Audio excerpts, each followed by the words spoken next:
Elvin with that spray down! Oh!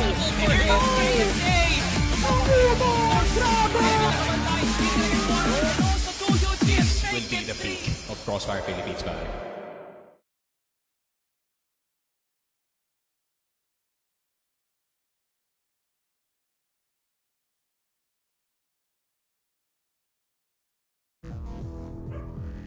Tuloy pa rin ang laban ng old and the new. Dito sa ating ikalawang mapa ng Ankara, Mochi and Datum nga pala pa rin ang inyong mga panel for tonight, and we are gonna be witnessing further action later on. Yes, Mochi. Ang tanong, makakabawi ba, makakabangon ba ang Pacific sa ating istoryang ito? Istoryang parang kasing tanda na ng Crossfire Philippines itself that is now coming into its precipice once more at Pacific fighting for tournament life. You have to remember, Mochi, pag natalo ang Pacific dito, they might as well say bye-bye to the playoffs ng regional finals. Yes, which is another heartbreak, lalong-lalo na sa mga loyal fans natin dito for Pacific, no? And as well as the ones na matagal nang nakakatunghay ng kanilang istorya. Tulad na nasabi na, it's been going on for quite some time, tale as told as time. Ika nga dito sa ating regional finals, and man, it seems like EVOS has been able to crush them dito, no? Sa Eagle Eye, to say the least, because they weren't been able to answer back, no, sa EVOS. Pero let us see ano ang magiging outcome dito naman sa Ankara. Would this be a decider or not? Salvatore and the Sneaky Frog, please relay it to us. Ito pa history lesson lang muna, no, sa ating mga manonood dyan. Pacific has never missed the top 4 since 2013. Sneaky Frog. Even nung panahon nung CFEL, even nung panahon nung nagko-compete pa sila sa WCG in order to para mapili natin kung sino ang magre-represent sa Pacific. In the year of 2025, may taning na ang Pacific heading into top 4, being overtaken by Gaon Gaming, Execration, Stallions, and EVOS. We live in this modern age, Sneaky Frog, na lahat ng teams dito is an open target to be eliminated at para mabigyan ng kalungkutan. And this is the spirit of competition.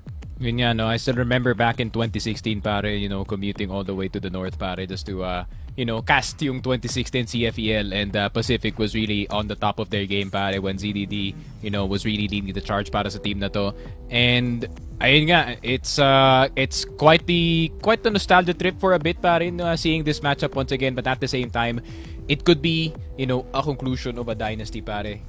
Parang nga dito sa CFPH at ayun nga, it is definitely gonna be heartbreaking if it does happen, but at the same time, we all know yung Pacific, pare, they still have some fight left in them. And ayun nga, with Aiden leading the charge, having that youth on the team, pare, and the rest of the squad now slowly starting to activate, possibilities are endless para dito sa map number 2, but Ankara ang ating mapa, pare. EVOS, time and time again, proving us wrong about yung kanilang bad start sa mapa na to, pare. Well, andito na tayo sa part, Sneaky Frog, no, na we just have to put it out yung stakes para sa Pacific. A symbol na hindi natin aakalain na pwede nga natin sabihin ngayon, no? If Pacific gets 2-0'd right now, they will be tying Vanguard and as well as possibly NV Gaming in the bottom 8 para hindi na magkaroon ng pagkakataon heading into the top number 4. So ang tuluyan na maglalaban dito talaga in order to get at least some form of bragging rights is going to be Vanguard and as well as Pacific. Pero pre, sa tinagal ng panahon, pre, hindi natin binibigyan ng ultimatum ang Pacific. They've always been that team. Pero we are here to experience at sabihin ang mga masasakit na mga katagang gone are the days. Napaglipasan na ng panahon ang Pacific pero kailangan na nalang tanggapin. Pero eto na yung huling pagkakataon ng Pacific bumangon ulit mula sa laylayan. Can they get Ankara to force a map number 3 heading into port? Or will EVOS be the Dream Crushers once more dito sa CFSPH? Kel-Ara, rumekta kaagad sa TV as EVOS gets 2. Grabe, the stakes are high in this game, but the aggression is still the same para dito sa Pacific. And look at that other opening para dito kay Aldrin, getting itong si Elvin. Pero Zetra, Very aware of that push. Bypass position has been taken para sa kanya dito. KSA getting Justin. All of a sudden, it's Aiden in a 1 versus 2. C4 nakababa dito sa baba ng CA. Hukay position has yet to be taken. Pero tignan mo naman si Aiden. Second mid could be taken para sa kanya. Maybe he does want to go through bypass. Pero tignan mo naman ni EVOS. You know damn well they're gonna take their sweet time dito, Salvatore. Yeah, timing is in the favor of EVOS actually, no? Like they could push any site and it would be a 50-50 still for Aiden, no? Unless Yobib tries to get to do something here, pero yun nga yung hindi mangyayari. Yobib will be winning the duel here at CA, and now EVOS gets the opening dito sa ating Ankara. Yeah, and that's just EVO stretching their legs, no? Dito sa mapa natin, checking if second mid is gonna be wide open, TB is gonna be wide open, and yun nga, KSA getting that very forward position. Really isn't ideal para dito sa depensa ng PE, who's trying to peel a bit far back to try and see if they can, you know, withhold information against itong EVO squad natin. But looking at this Vence, Aiden could be a victim, and that he is. Vence position taken dito ng EVO's. A site is under danger. Justin mag-isa lang dito sa dito sa top A. Pero Aldrin trying to see if he can trade this boy, and that he does. 3 versus 3. Aldrin Natron on top A. Zetra around the corner, pero Revenge, very tight angle, still getting the headshot on Zetra. 3 versus 2. Medyo mahirap na to para sa EVOS, pare. I mean, mahirap kasi you essentially have a gamble of sites na pwedeng dalawa, isa lang ang nakatao dun. But look at KSA individually playing down a site na may iwan si Elvin na nakalurk. Even the post plant, nandadaga pa rin si Elvin. How could you put your trust into KSA? Makikita nga natin kung may tataguin nga ba ito ni KSA nang siya nga lang muna mag-isa. No util whatsoever. KSA gets one! Parang matatahimik din siya ni MVA dito. Revenge in MVA. Teammates of the Dynasty ng Pacific. Nagparinig na nga ng defuse dito si Elvin. Look at that post plant. At si Revenge nagpapakita ng hibla ng damit. And MVA gets the save. A beautiful post plant para sa EVOS, but an even better retake para sa Pacific. Yeah, very nice job para sa Pacific. No, I was actually wary para dito kay Elvin if he's gonna pull the trigger on that CA push para makarating sila dito sa exit with that flank. And it seems like that hesitation is not gonna really help EVOS pagdating sa kanilang opensa dito sa A side. So it's back to basics para sa kanila dito. Just a default at the start of the round. Making sure na PE is gonna feel some presence in both A at B site. Pero tignan mo naman yung PE, medyo peel back sa mid yung kanilang depensa dito. They really do trust Aldrin to hold the entirety of B site and HM. Pero nandito naman si Revenge. That's a shot. That's gonna change something dito sa round natin. KSA down 4 versus 5. Yeah. What could be the outing of this 5v4? A lot of sequences during that Eagle Eye na kahit anong kunin na pick-off dito ng Pacific na ibabawi pa rin talaga ng EVOS. So it's now a strategic approach. Kung may makukuha nga bang isa ang EVOS, then execute, or kuha ng isa, sabay pabalik ng RS. Tumatakbo ang oras though, 1 minute and 17. I'm not really sure if EVOS still has enough resources and time para gawin yung isang pick sabay sibat. HM still being covered by Aldrin. Nagpaparandam sila sa CA pero wala pa ata silang kaalam-alam na merong mga nakapwesto na dito lang sa may TB kasi sobrang open ng HM Sneaky Frog. So Pacific now has to work individually kung papaganahin nga nila yung depensa. Yobib dry peeking this one. Kahit tumalon si Yobib, Revenge was able to pre-aim the angle. KLR ang galing ng TB prep pero hindi naman sumunod si Cetra. He gets baited out of the fight. Justin and Revenge making it happen dito lang sa may B site as EVOS gets overwhelmed.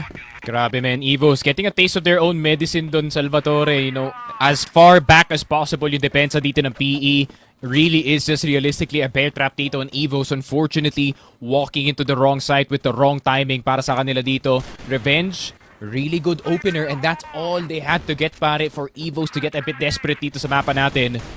And PE now starting to get a roll dito sa Ankara. To be fair, Ankara, not too far of a shout para dito sa PE. It is one of their main maps as well. Pero Justin, spray gonna be good for one. Revenge Gonna try to cover his boy, and that he does. Keller mahuhulog dito. Zetra na lang natitira with the sniper. And PE, Pacific Esports, the defense is now starting to roll dito sa Ankara, pare. Pacific just overtaking everybody at this point. Sa puntong pala na to, Sneaky, doon palang nakakuha ng lakas at momentum dito ang Pacific. And Cetra just quickly making work of Aldrin. But then again, the C4 is trapped dito lang sa may EA pre. Pwedeng ma-anticipate to ni Revenge kung makikita nga sila si Cetra na nasa arko na nga. Cetra magbibigyan pa ng pangalawang pagkakataon. Can he win this? I don't think he will be able to challenge Revenge.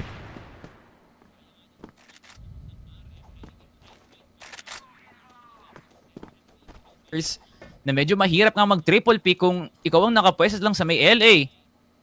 Si A na ang napusuan dito ni Cetra, and Revenge gets the better timing sa pag-crouch peek. And now Pacific putting a stamp dito sa kanilang first half. Pacific Esports, seems like the revive is still here para sa kanila dito. 6-1 for Revenge after having not so good of a game pagdating dito sa Eagle Eye map natin. So, this resurgence galing sa PE, is it gonna be enough to really thwart itong opensa ng EVOS? EVOS still gonna take that very slow pace. At the same time, PE not really minding na ganito kabukas yung kanilang mid position, no? Considering na covered naman ng second mid player. But that's a lot of trust to have on one person, and EVOS can take advantage, no? Pwede sila mag-body system in order to clear this. Pero wala Still, rin, far back talaga. Man, like, you can never be too sure, no? It's really tough to even call any aggressive plays kung ikaw ang Pacific. It's not always Christmas, no?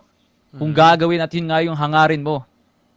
It worked 2 times, pero EVOS is not that far from the tree, pre, para basahin kung ano yung nangyayari sa mapa ngayon.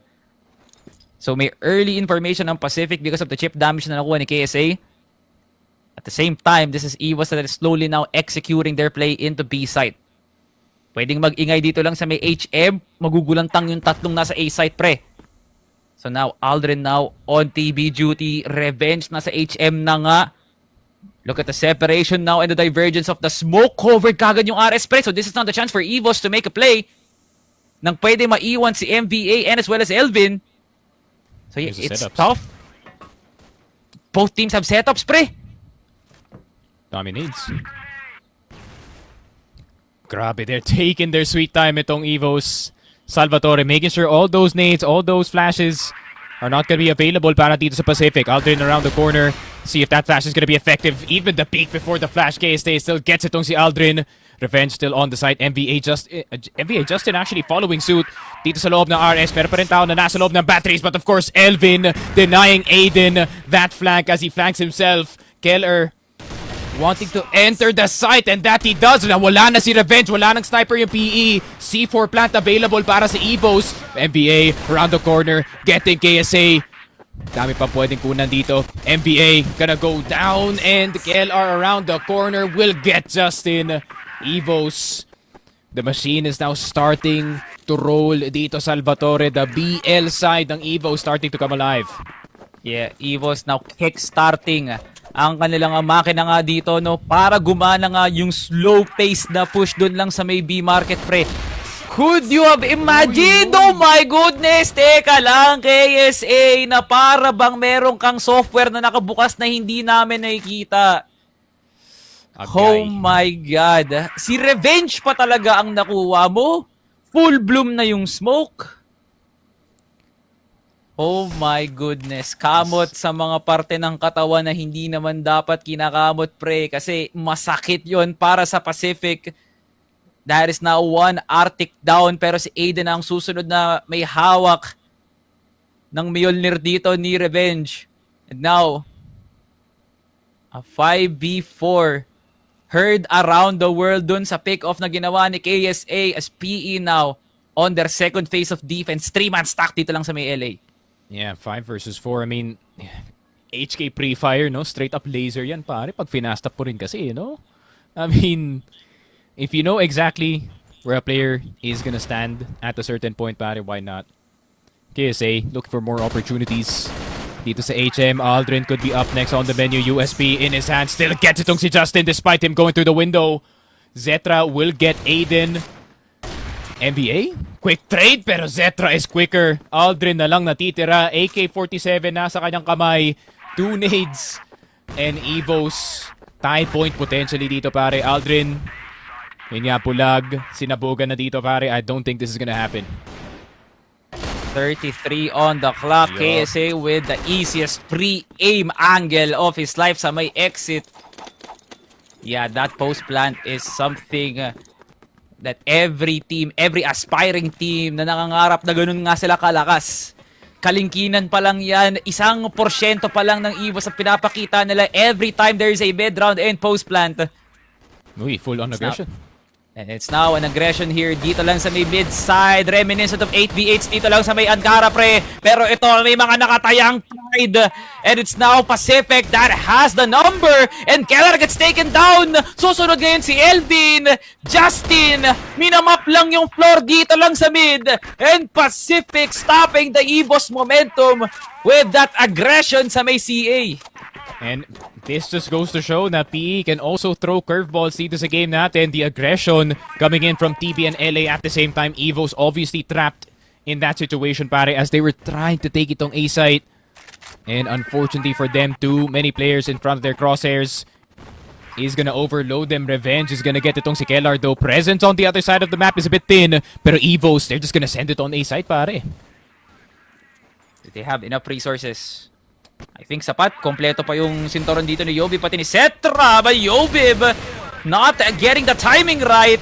At si Aiden full blinded. Pinalampas ni Yobib. Pero Elvin gets the good swing.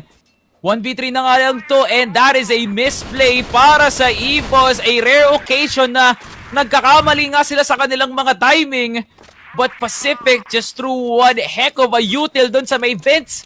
At nagkukumahog at tila na bulag lahat ng EVOS. And that really late flash galing dito kay Justin really doing quite the delay para dito sa EVOS na pare. Na-stuck sila dito sa loob ng vents. KSA obviously not too blinded. Climbing up on the box but unfortunately he is expected nga dito ni Justin. So the A-side defense now starting to work para sa PE. And EVOS, you know, low-key having to go back to tradition pare. Some of these rounds looking like 2022 finals. With the pure executes, no information being given dito ng PE. This is feeling classic, pare. 3 members. Kung hindi mo isasama si Elvin kasi pinaglalaroan niya lang bypass pati itong mid-side na to. Yeah, 3 members na nag-aamba ng ingay dito lang sa may EA pre. And that is a direction na EVOS wants to take pre.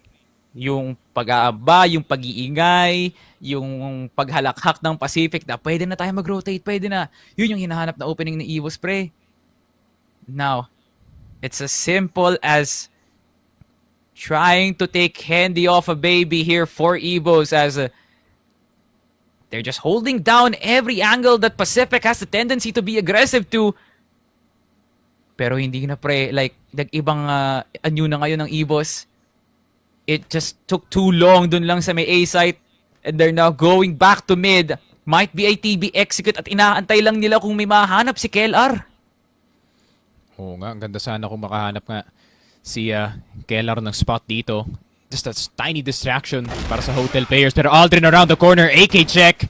Yobib down, Zetra. Waiting for that full swing galing dito kay Aldrin. Quick scope gonna work. C4 still known entity dito sa TB. Pwede pa silang bumalik dito sa HM in order to gain some space.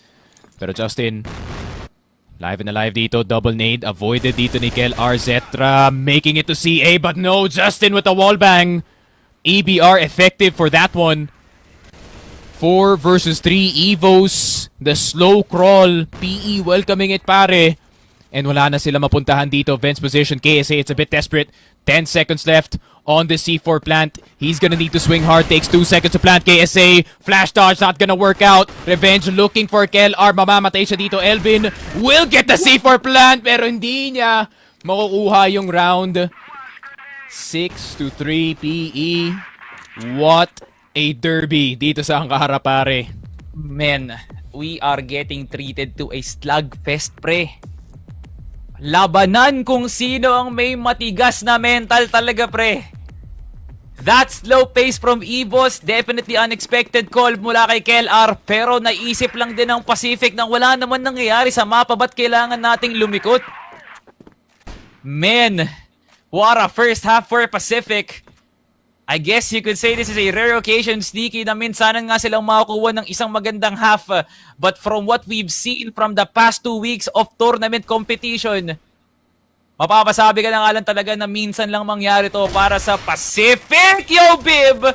Kumukuha muna ng onting alas mula dito kay Cetra as he gets the control over here at Hotel, and he gets another one, punishing Aiden with that push. And this is now the indestructible GR side of EVOS. At alam ng Stallions ang naging tadhana nga nila nung nilaban nila ang Ankara up against EVOS in this particular side. Yeah, and that double sniper is gonna be one of the main reasons why this defense is so annoying. Salvatore, Yobib has had his fair share of being the main sniper of the team. And now, it's paying off para sa kanila dito. Justin will go down. Revenge will get Elvin in return though. 1 HP para dito kay Revenge. MBA not too healthy as well. Medyo mahirap na to para sa PE. Evo starting to clamp down yung kanilang depensa. Their signature defense on Ankara, one of the hardest in the league to actually penetrate.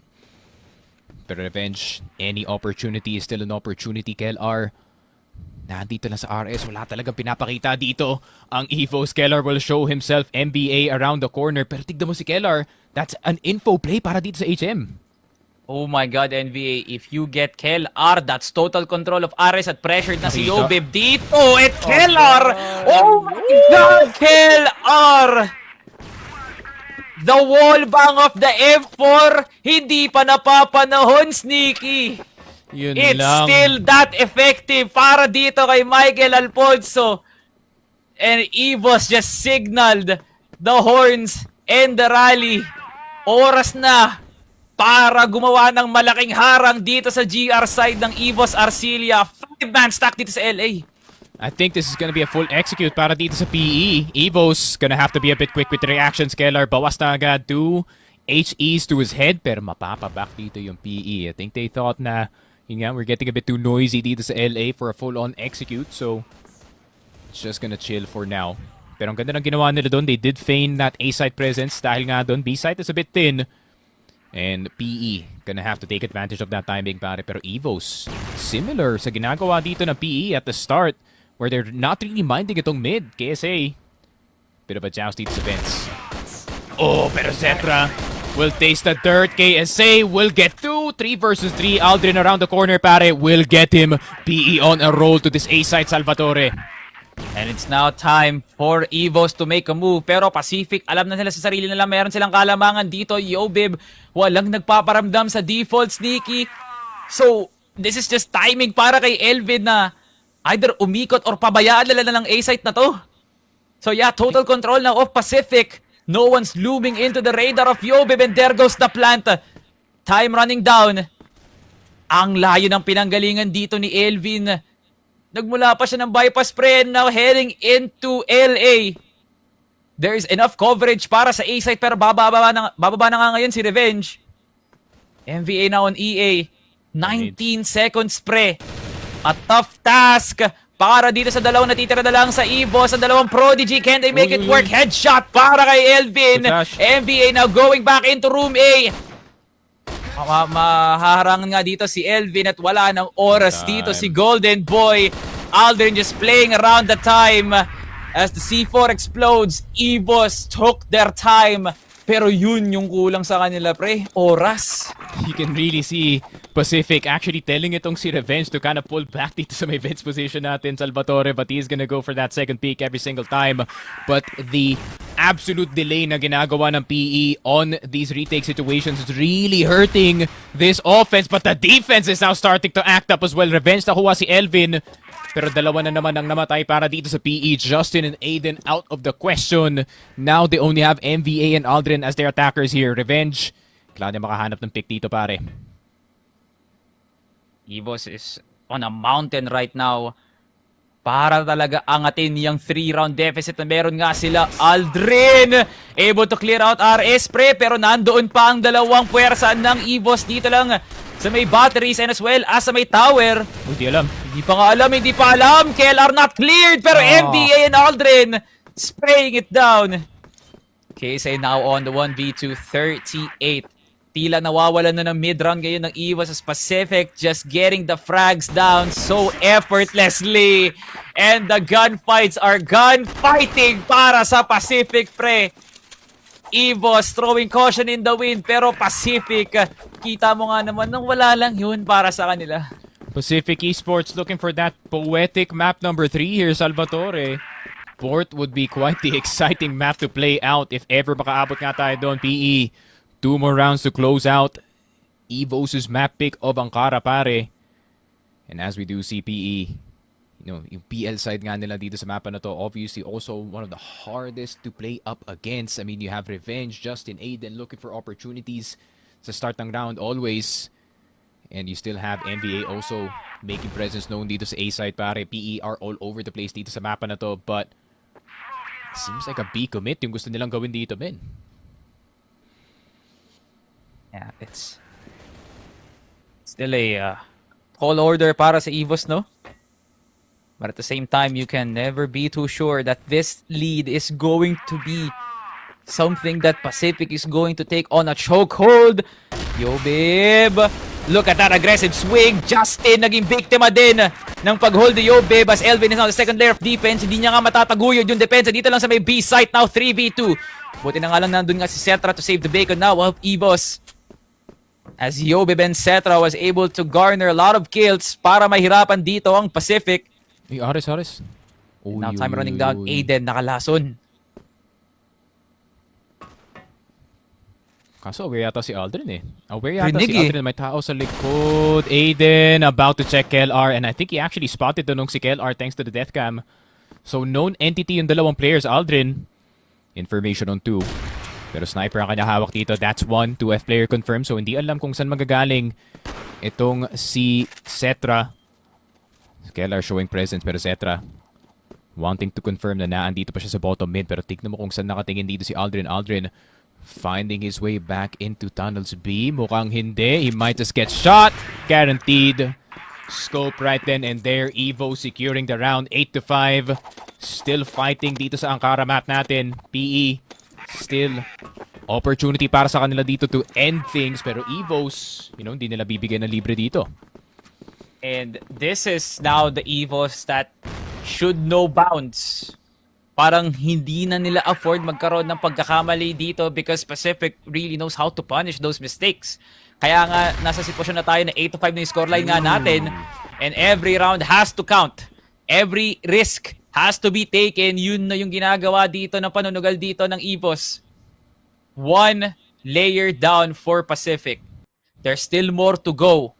Wala pang aggression nagpaparamdam dito para sa Pacific. EVOS na mismo ang gumagawa ng paraan, Sneaky.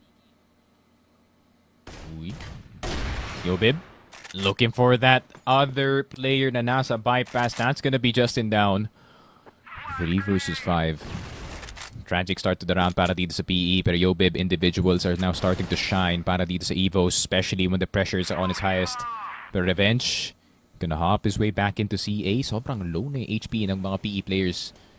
Not gonna be good news para sa kanila if ever they do run into an M4. Put the cross into HM. Gonna be there for free. Elvin Yobib not minding. Pero si Zetra yung nakabantay dito. RS now has been delayed. Information, Zetra. Papasok na dito sa RS. Pero Elvin double headshot on the M4. Instantly finishing off to Zetra getting Aldrin.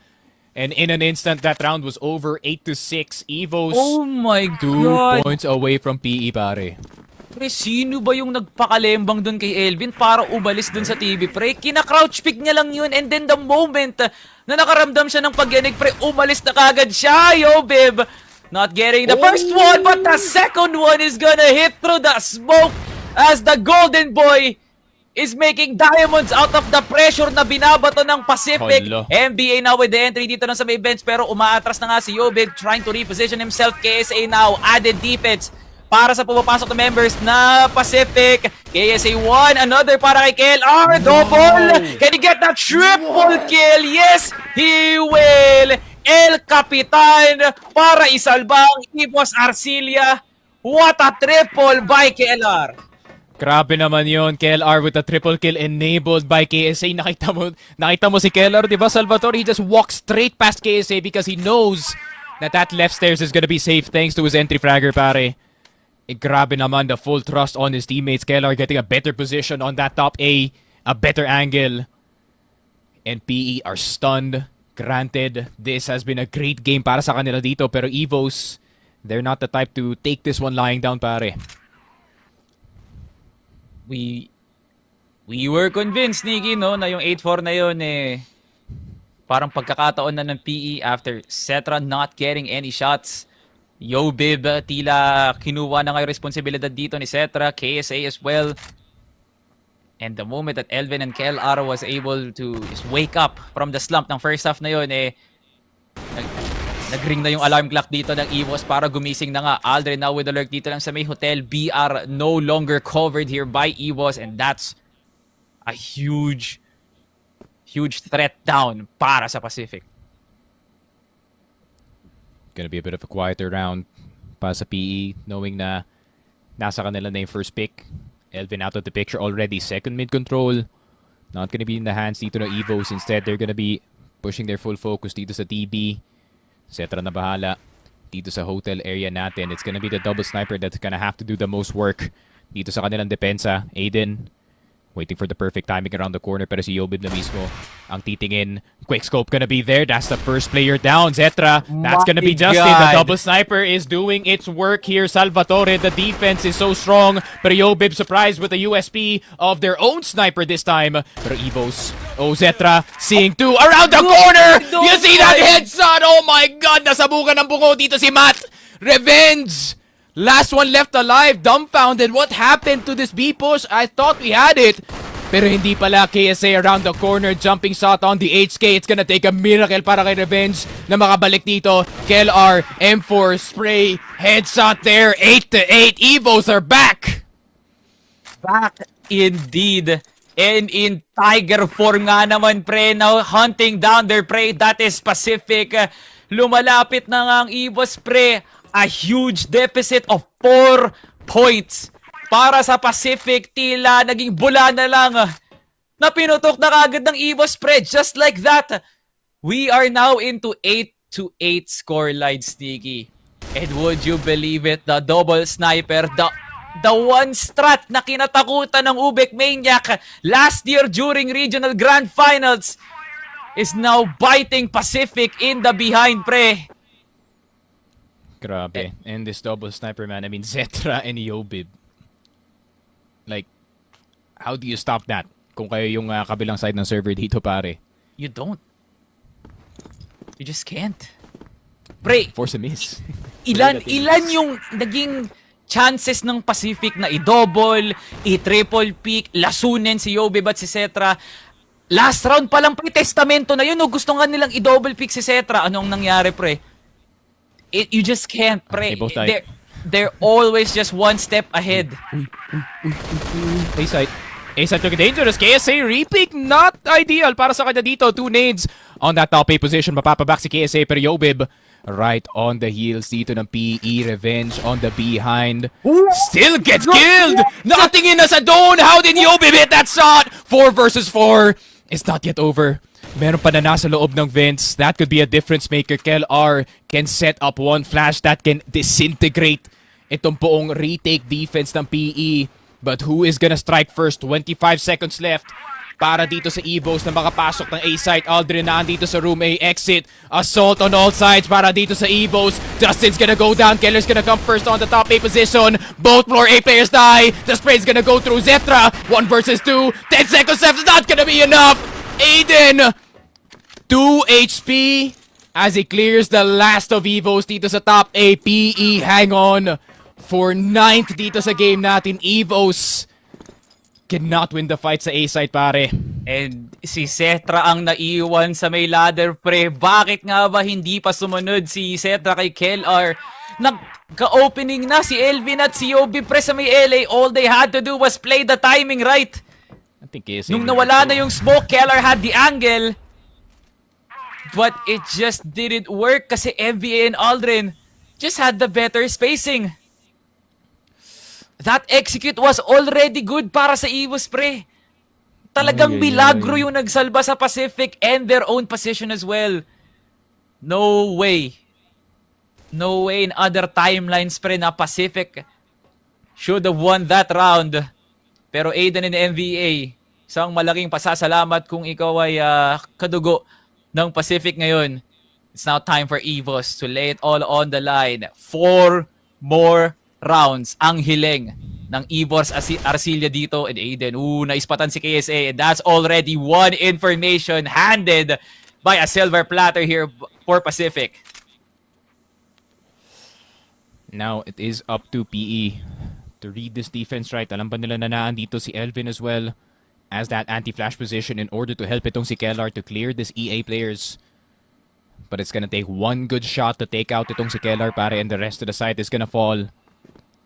Pero PE, actually backing off of this A-take, pare. Interesting decisions para dito sa PE, and napapick dito si KSA. Oh no. Could be the beginning of the end, pero Yobib spotting itong si Aiden. Aldrin could not get him. It's a 1-for-1. And Aldrin didn't even bother to re-engage all the time in the world, and as well as advantage para sa EVOS. And once more, multo na naman na A-site entry para sa EVOS, but this time they now have to make it work up para makita pa kanilang extrang 4 rounds. Elvin with the miraculous double kill. Ang lalim ng kinuha. Bakit ka nandun, Justin? Bakit? Bakit ang lalim ng kinuha mong pwesto? No way! EVOS Esports pushing it to overtime, and the derby is far from over, Sneaky Frog. After the fumble from Pacific, bakit ginawa ng Pacific yun? Grabe, man, the old kings are called kings for a reason dito, pare. Pacific Esports, it seems like they're not ready for their dynasty to be over yet dito sa CFSPH. And they seem like they still want to be alive here, man. Ankara, a map that's all too familiar with Pacific, pare. And finally, they've gotten to a point where they have gotten toe-to-toe with one of the best in the Philippines. Grabe, EVOS, man. Just as lethal pagdating sa mapa na to, Salvatore. I mean, Zetra coming alive in the second half. Yobib with his revelation on that double sniper, pare. It really is just the occasional overextension, that occasional missed fight na nangyayari para sa EVOS. And the margins are getting thinner, pare. You can feel Pacific Esports starting to level up dito sa series natin. And EVOS, they're gonna need to end it right then and here, pare. Na para bang naglagas ng balat tong EVOS na to, na nagpakita muna ng vital signs. Pero yun lang palang pagkakataon ng EVOS na mabait out ang Pacific into forcing those A sites and as well as mid-action. Aldrin and Aiden palagi nalang nahuhuli. Revenge trying to challenge out LA.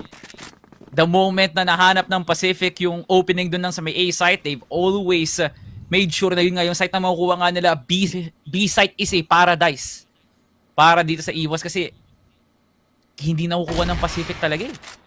Okay. And wait just a minute, Elvin Moleno. Hindi na si Yobi bang may hawak dito.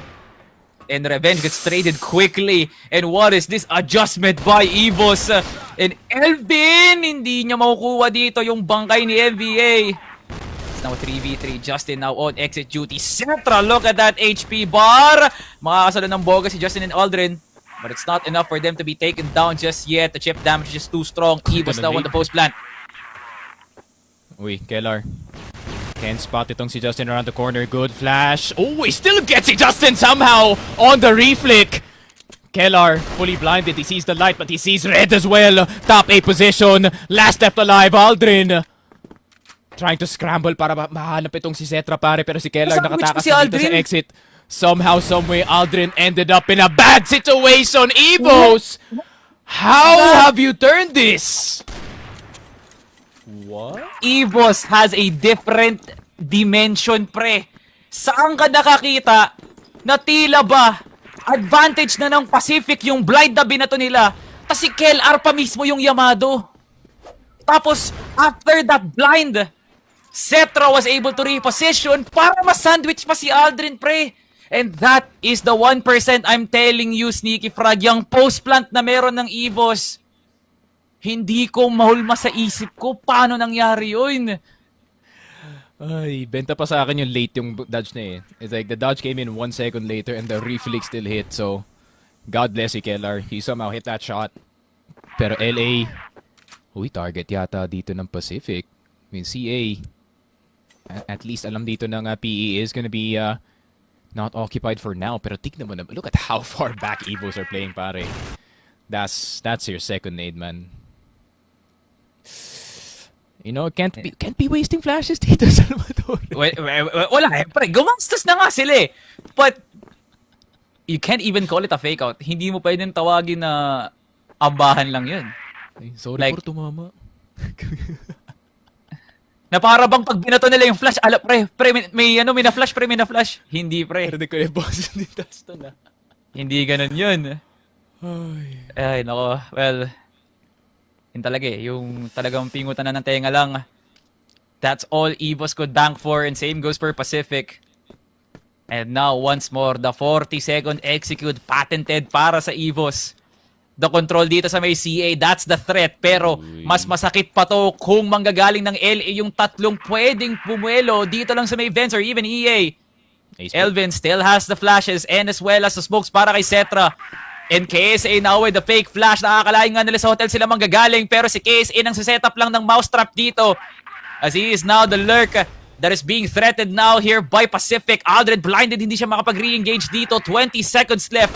C4 nasa bets pa rin at KSA. Nakuha ang opening dito kay Aldrin. 15 seconds.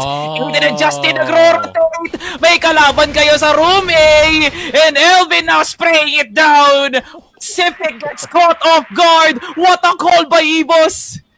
Grabe, what a call. HM distraction B site.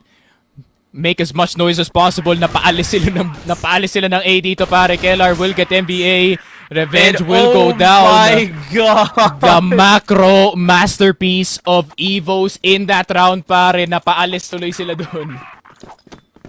Oh, akala ata ng Pacific, no time, pre.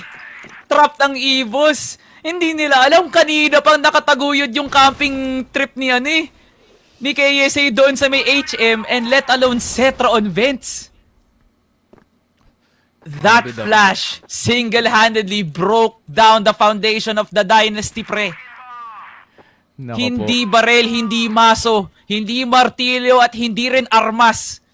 Isang bulag sa mata ang humiwalay sa Pacific para makita nila ang playoffs.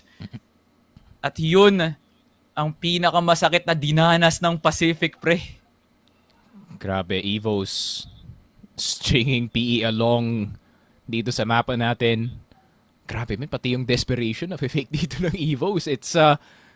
It really is jarring to see kasi yun nga, PE struggling, EVOS hitting them with something new, no? Some new macro. That 2025 macro na pinag-uusapan nga natin dito. It's not always about that mid-rounding. The creativity is now starting to show for the younger players. Pero EVOS, steady dito sa kanilang hold. Steady sa kanilang dito default. Absolutely, pre. Oh, but KSA, pati ako, hindi ko alam gagawin na EVOS dito. Pre, I'm telling you, pre, that 40-second execute, doon pa lang tayo makakaramdam. And they're now playing their time once again. And there goes the flash. Dito lang sa may EA, pre, tatlo na yung pinadala nila. Medyo naaambahan na yung PE dito lang sa may A site. And can EVOS scatter around para malaman nga nila na iisa o dalawa lang ang nakatao dito lang sa may B site. Revenge on TB. Pero the crossfire, look at the execute. Sumala si Kapitan. Oh no, Pacific crumbling under the pressure. Elvin and Aldrin. Wait, Aldrin. Si Aldrin pa lang gumagawa dito. Yobib getting the lurk. Si Aldrin natrapan pa rin dito lang sa may batteries. Yobib na lang ang natitira. 20 seconds. Yung C4 nasa batteries. Harang si Aldrin. Aiden challenging. Yobib, the golden boy. 10 seconds. 9 seconds left. Aldrin now setting down the challenge line drawn in the sand. And Aldrin saving grace para sa Pacific. 1 round lang ang pagitan ng El Clasico natin. Grabe, Aldrin. The man who willed Pacific in this OT back in this game. Grabe, the one-man defense on that B side. 5 headshots on the AK-47, pare. And Yun nga, there's no words, man. Mind-blowing gameplay galing dito kay Aldrin in the times where Pacific is most desperate, pare, for anything to work. Aldrin is there to step up to the plate, pare. But Pacific, small leeway para sa kanila dito sa series natin. And are they gonna take advantage? I mean, EVOS, obviously, second half ng ating laruan, it is gonna be that fated side para sa kanila dito. And I just couldn't. Pero hindi ko ma-intake. Parang kulang yung tubig at pagkain para bumalik yung anyo natin dito, pre. EVOS just throwing every precautionary measures para mag-ingat sila sa HF, pero nadali pa rin sila ni Aldrin. And prior to that round, basag ang mental ng Pacific, pre. So that recovery time was so short, pero napagana pa rin ng Pacific. And it's now time once more to put even more pressure dito sa Pacific, pre. The strongest side of EVOS dito sa Ankara. As Pacific's hopes and dreams to making it dun sa kanilang top form, nandun pa rin. Nasa gilid lang. Ang tanong, maaabot nga ba ng braso nga nila? Yeah, double sniper setup, no, para dito sa EVOS once again. Yobib back on the TRG has been one of the main problems dito ng PE, no, especially in those 4v5s. Despite them having the advantage, you know, they get too overconfident in swinging some of these corners. And I like yung ginagawa dito ng EVOS, actually the longest ranges you can possibly ask for. 2F and itong RS. Pero Zetra fully aware of that position. Yobib. Ooh, Revenge actually getting Yobib. A very nice shot from the original Filipino sniper. But let's see if the B side could be wide open dito, pare. Nades, flashes, everything is gonna start to get thrown. Zetra will get revenge somehow, some way. Thin margins, but he still gets him. MBA. Oh my God. Stuck sa loob ng batteries dito, pare. Rest of BE holding it down, pero EVOS magkakalat yata sila dito, pare. Kailangan, pre, individual play na naman ang kailangan iba to dito ng EVOS, kasi si Justin at si MBA hindi mo maramdaman sa site. 22 seconds. EVOS is blowing so much precious time. Justin nakahawak sa TV. Nakita niya na nga si Elvin. And look at this post plant by Pacific Esports. Napakaganda nga. Nagpapadala na ng mensahe ang Pacific na buhay pa rin ang Dynasty. What a hold by Pacific. And an even better post plant. Ubos ang lahi ng EVOS kahit anong rotation pa yung binato nila. Be 11 to 11. And this is the point where you start wishing dito, if you're on either side of the server, who is gonna get the first crack. Dito sa game natin, flash dodged. Known entity itong si Yobib sa loob ng CA. He's been trying to get picks over and over again. Pero MBA will actually just hide. Yobib will get itong si Aiden for free and will get away just in time. Pero ina-assault na yata dito yung hotel, pare. Aldrin looking for any opportunities. Okay, ayun na. Holding si nahuli si Elvin, pre. Masyado daw malikot sa mapa. Nabasa pa ni Aldrin yun. KSA now on his last legs, pre. At kinuha niya na nga yung Arctic. Oh my God, it's a triple sniper setup now by EVOS. Lahat tayo pamilyar na pamilyar kung gaano ka-deadly to. Pero nandyan pa rin ang pagkakataon ng Pacific para maging laro nga nila to. 1 minute and 23. Gapang kung gapang para sa Pacific. Itong second bid na to bukas na para bang nagkakanbas lang ng bakanting lote ang Pacific dito sa may B-side, pre. Libreng-libre, walang binayaran. Rekta kagad sa tanim ang Pacific. EVOS retake possibility, KLR. Will get itong si Justin. Doesn't have to commit to that fight just yet. B-side has been confirmed. Pero alam ba nila na naandito si Aldrin inside of that respawn side. Yobib turning around in time. Pero nakabaos pa nga siya kahit papano. Kellar around the corner. Predicted by MBA. KSA. Zetra na lang natitira. Aldrin will be shot down. Revenge MBA. Last two left alive. Last two bastions of this PE retake defense. KSA around the corner. Quick scope gonna hit on Revenge. MBA spotted. Zetra nakatalikod. KSA looking for the 1v1 pero wala na yata oras dito, Salvatore. That's PE for 12. That is so sure para sa Pacific. Kahit nga ba naging aggressive dun si Revenge. yung alay ng buhay niya doon para talaga i-force ni Etc. tsaka ni KSA yung laban na yun, pre. Was much precious time na sinaya nga ng EVOS, pre. Huling na ang lahat, EVOS. Wala na silang nagawa doon. Pacific, it took time. Pero gumagana na ngayon. Na-expose na ang GR side ng EVOS during the overtime. At ito ng pinakamahalaga, pre. Kasi patapos na. Hindi sa kung paano ka nagsimula, sa kung paano mo tatapusin. Pacific, medyo nadihado during the second half, pero kung sa overtime naman magkakatalo, kukunin na ng Pacific yun. And now EVOS, with allotted time on their hands, meron pa silang oras dito para makapag-isip-isip kung i-stack nga madaling A or mag-HM na lang sila. Aldrin, look at the patience, pre. Na para bang statwa lang siya. Zero info talaga, no, Salvatore. No one's getting any info whatsoever. And I think aware na yata yung PE na Yobib will either peak itong CA and or second mid with that TRG. Will always look for that first opportunity.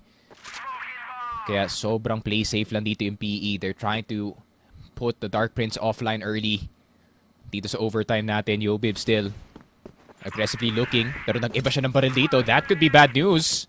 Aldrin, very aware of his position now. TB ang gustong kunin dito ng PE, pero EVOS lumipat na dito sa A side. The fake is gonna work, and there's only two players defending. Nades are gonna go fly. B side wide open.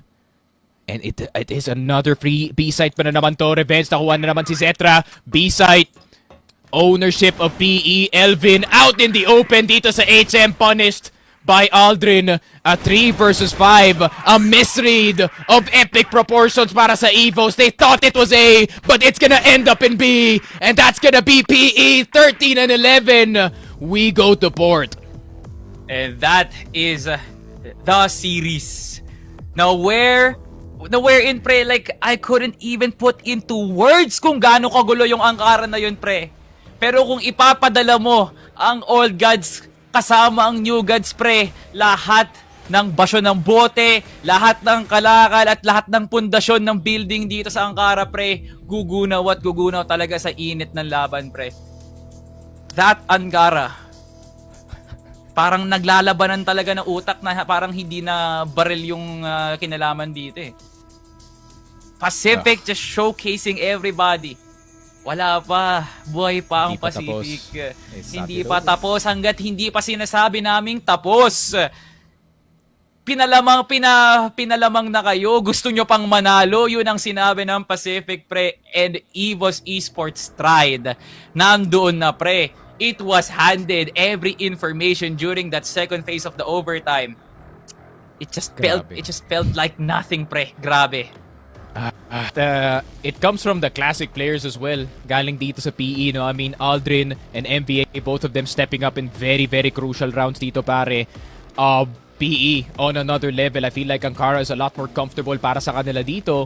And ayun nga, it's just jarring to see na EVOS, after having such a good read after game number 1 at game number 2 for most of the time, a misread, a simple fake galing dito sa PE on that A side, and they bit hard on it, which is very uncharacteristic para sa kanila dito. And obviously, Zetra, yun nga, no, that downturn of performance para sa kanila dito, forcing Yobib to also go on that sniper, even though usually yung nagsa-second sniper naman sila dito. But ayun nga, no, I feel like we needed more punch galing dito sa EVOS, pare. Nawala na. Tila ba hindi na kinaya ng gods abutin yung lupain na kinatatayuan dito ng Pacific, pre. And there couldn't be any more of a way to end the day sa isang El Clasico na kailangan nga talaga sa port mismo maghiwalay, pre. Ang mapang ipinanalo ng SGJ last year during that grand finals, no, pre. Pero kailangan muna nating humiwalay muna dito, Sneaky Frog. Ibato na natin sa panel. Ano ang emosyon dyan? Kamusta ang kalagayan? Buhay pa ba si Mochi at Dadu? more alive than ever, no? Salvatore and Sticky Frog, maraming salamat. Sobrang tindi ng mga nakikita natin ngayon. Lalong-lalo na nung umpisa naisip na natin, parang mahihirapan si Pacific dito. It seems like they lack the flexibility na meron dito ang EVOS, but instead, they broke down through their mindset, through what they think is currently happening here in the last few rounds na meron tayo dito on overtime. And look what just happened. We are now down to fourth. Yes, Mochi. That was a world-class set in Ankara. This is top-level crossfire talaga. And, nakalamang ang mga Pacific nung first half. But then, we went on to the second half and it was an impenetrable defense from EVOS. The double sniper mula dito kay Yobit at Zetra, parang hindi nila malagpasan But then we went into OT and that same defense was nowhere to be found. Ang ganda ng mga execute dito ng Pacific, and time again they just slithered through mid into RS, into that P site na paulit-ulit hindi nabasa ng EVOS Arcilia dito. The mind games are just next level, the executes are next level. And it is just a very well-deserved win para sa Pacific dito. Binigay nila lahat dito, Mochi. Ramdam ko, binigay ng Pacific everything that they could up to almost the golden round. And in that BL side in OT, hindi na nila pinakawalan itong lead na to, Monch.